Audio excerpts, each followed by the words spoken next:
This story begins with Wo Song, a man with a normal 9-to-5 job. Like everyone else who dreamt of becoming rich, but how could he get rich quickly? It was 2020. Property prices were rising rapidly. He came up with a plan. Why not sell his house? Take out a loan and buy an apartment in a high-end building. He would pay the rest with his salary. He would live there until the loan was cleared and then rent it out at a high price.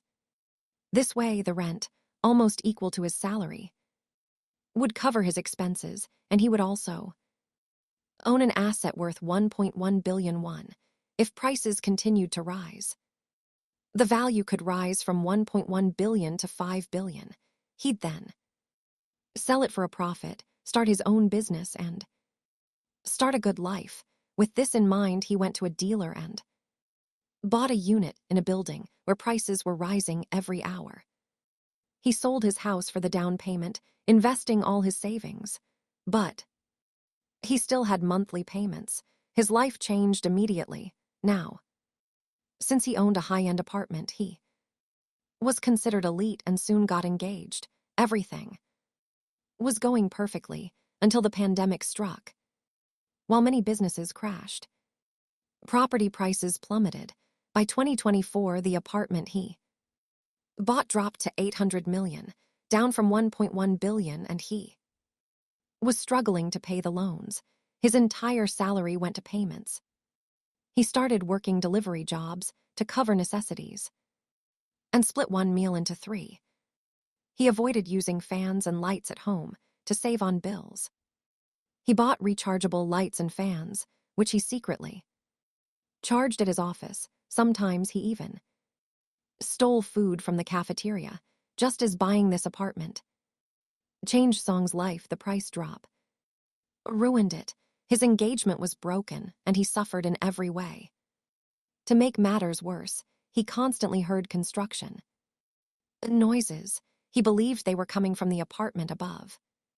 He went upstairs to complain, but the man assured him the noise wasn't coming from there.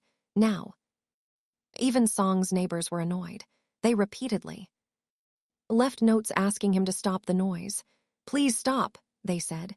"Everyone is disturbed." He decided to confront the building owner. He told the owner that the noise was so intense he couldn't sleep, and the entire building was complaining. He had filed complaints, but no one took action. In Ho told him, "I know it's not you, it's a construction issue.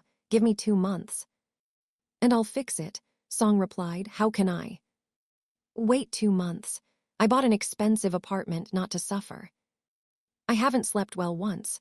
Then In Ho placed an envelope of money in front of him. Just 2 months. Seeing this, Song fell silent. He was struggling financially. The first thing he did was buy food and eat to his heart's content. The next day, Song went to the office refreshed. His friend said, "You were foolish, investing all your money in one building. If you had listened and invested in crypto, you would have a 700% return by now." His friend, an expert in crypto, told Song that if he invested now, he'd see huge returns in a week. But Song hesitated, saying he had no money. His friend said, "This opportunity won't come often. Gather 85 million and once you do, all your debt will be gone, and life will be easy." Suddenly, his tension melted away. He decided to get the money, even if it meant mortgaging his apartment. He invested and, like his friend said, he made profits within minutes. Happiness returned to Song's life. He skipped work for 4 days, busy checking profits on his phone and laptop. Song was told to wait 6 days. The wait filled him with excitement. He became manic, and seeing his behavior, neighbors believed Song was making noise on purpose for pleasure. So the neighbors filed a police complaint. Seeing the police, Song panicked and tried to convince them it wasn't him.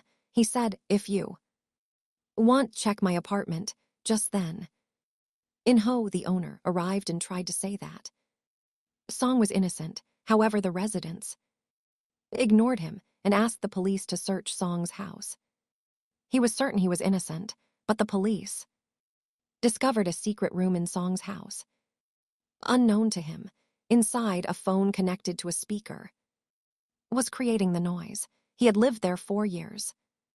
Enduring the noise, why hadn't he noticed? He was furious, but the police arrested him.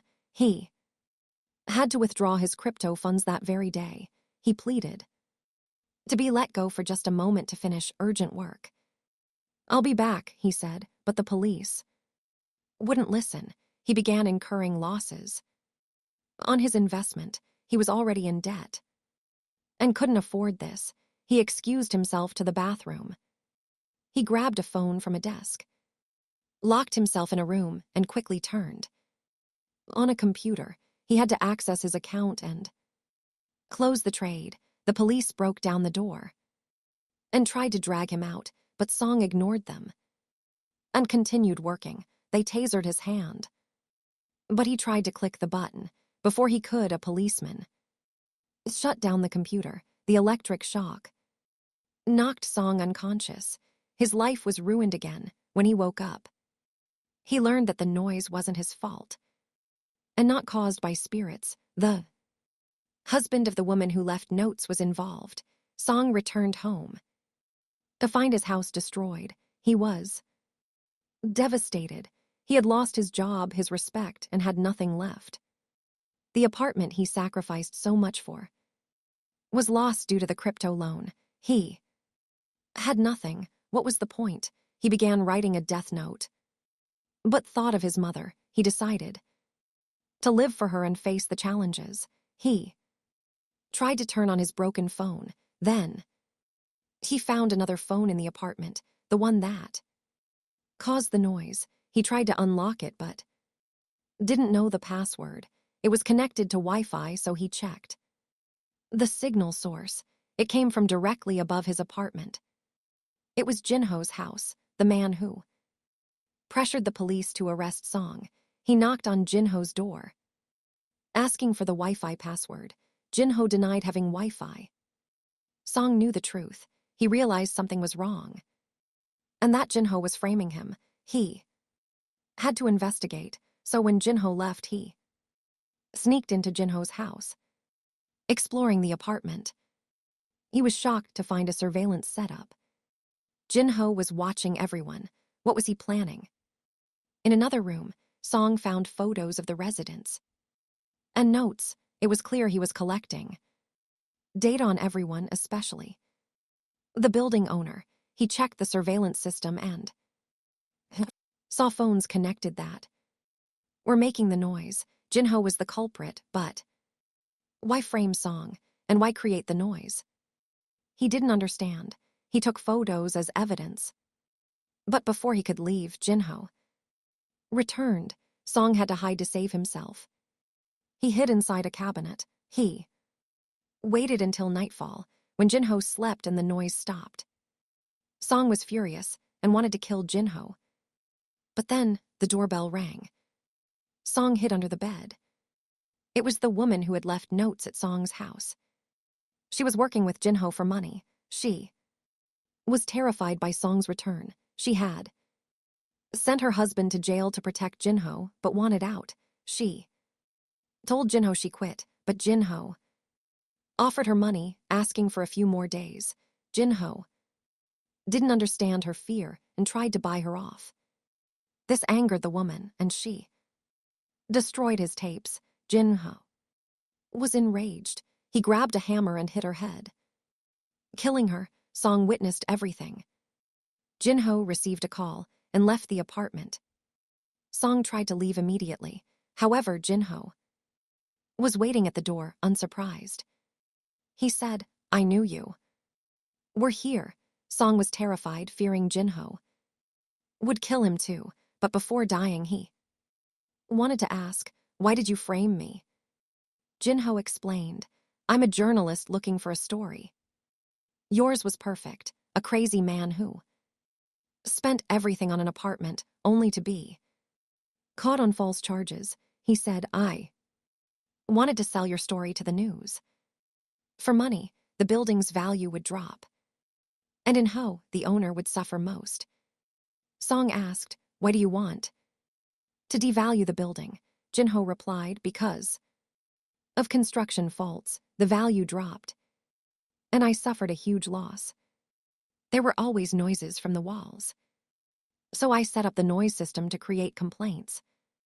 Song cried, "I suffered too. Why frame me? You had a rivalry with the owners." "Why me?" Jinho said, "I told you. I needed a story to make me famous. And yours was the best, but now you're useless." He attacked Song, but Song said, "Wait, I have a plan to help you." "Take revenge," Jinho stopped. "Why help me?" Song replied, "I want to save my home and recover losses." But Jinho was suspicious. Song told him, "I saw you kill that woman. I could report you, but I won't. To prove it, I'll help dispose of the body." Jinho began to trust Song. He said, "If you deceive me, I'll kill you." Song reassured him, and they became partners. They went to In-ho's penthouse and attacked. In-ho was nervous. Jinho asked, "Do you remember me? I know everything about you. You were a lawyer who got into construction and made money through corruption. I collected evidence of your corruption. I reported the faults, but you fired me and blocked the news. Before selling apartments at double the price," Jinho said, "I hated you and vowed to destroy you. That's why I bought a flat here to watch you." In-ho denied it, but Jinho demanded the account books. In-ho replied, "I don't know. My husband handles that." Jinho dragged her injured husband out and forced him to open the locker, but the books weren't there. In-ho then spoke to Song. "I know you're Wo Song. I'm sorry I deceived you. Help me. And I'll give you money. I'll give you the apartment and clear your debts." Song said, "I can't. Jinho killed a woman and will kill us all." In-ho whispered, "Untie me. Get the pistol from my office. Use it to kill Jinho." Obeying her, Song got the gun and pointed it at Jinho. Jinho saw him and was enraged by the betrayal. He attacked Song. Song dropped the gun before Jinho could kill him. In-ho picked it up and shot Jinho. But the gun didn't kill him. It was designed to emit knockout gas. In-ho and her husband covered their noses. And Song did the same. In-ho told her husband to kill Jinho. The wounded man used all his strength to kill Jinho. Song was stunned. In-ho then attacked Song with a hockey stick. When Song was near death, she said, "I hate poor people like you. In your greed, you buy flats here. Trying to match the elite, but you just stink. I hate you. You were looking for the account book. It was on this shelf." She confessed her crimes to Song, confidently, knowing Song wouldn't survive to tell the police. She raised her stick to finish him, but Jinho rose up and grabbed her throat. He had pretended to be dead to get a confession. He strangled In-ho to death. Jinho was in bad shape. He told Song to take the book to the media to expose the building's secrets. Song picked up the book and found evidence that In-ho had demolished his apartment. He walked to the kitchen. Jinho asked, "What are you doing?" Song replied, "I won't follow orders anymore." He put the book and his debt papers in the microwave, turned on the gas, and left. The apartment exploded, leaving Song watching silently. The penthouse explosion erased all evidence of Song's involvement and his loans. He then made a brilliant move, giving the police the evidence from Jinho's house. He didn't reveal the building's flaws, knowing it would cause a scandal and drop prices again. The news claimed the building was fine. Jinho held a grudge and tarnished its reputation. The news raised prices again, solving Song's problems. Song returned to his apartment, overjoyed. Faint noises still echoed. He knew. It was a permanent fault, but he didn't care. He would sell it and leave. That's how the movie ends, with his story of survival.